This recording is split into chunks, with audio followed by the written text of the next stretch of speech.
we got 4 options: take it, leave it, move it, and roll it. So one thing that I saw in a piece a long time ago when I started, that's the only 4 options that exist, and it's we rattle them off pretty quickly, but we want to spend some time talking about each option. Yeah.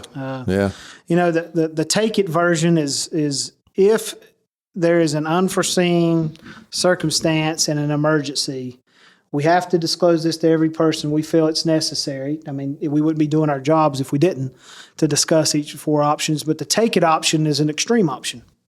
You know, if what that means is you're taking it out of the 401k, out of the retirement vehicle, and in essence, putting it in your pocket. Mm-hmm. And with that comes taxes. And if you're earlier than age 59 and a half, it also comes with a 10% penalty.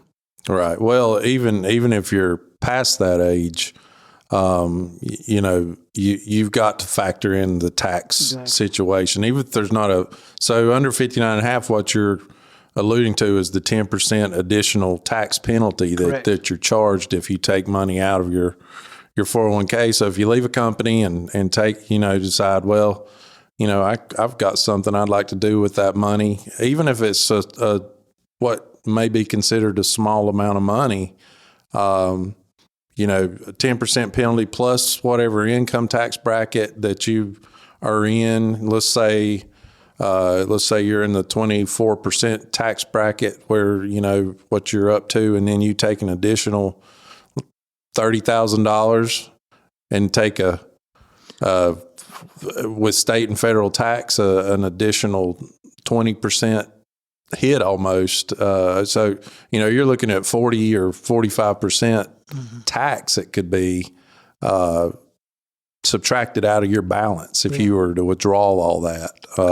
So that's sometimes that is an awakening for individuals. So that's why we call it an extreme circumstance. I mean, that's not what, unless you're up against in dire straits, I guess you would say. But even let's say you haven't educated yourself, or and I would hope most people, you know, when you're talking about your majority of your life savings, which a 401k oftentimes is, you know, let's say you retire at age 65 and you just decide, I want to move all that money to my bank account from my 401k. Well, that could jump you 3 and, you know, make you 3 brackets higher. Yeah, on your balance. So let's say you're in a 12 or 22% bracket and you have a $300,000 income increase that year. You're going to pay basically a penalty there for not being smart how you manage the withdrawals of a qualified, what we call a qualified account, retirement account. Correct.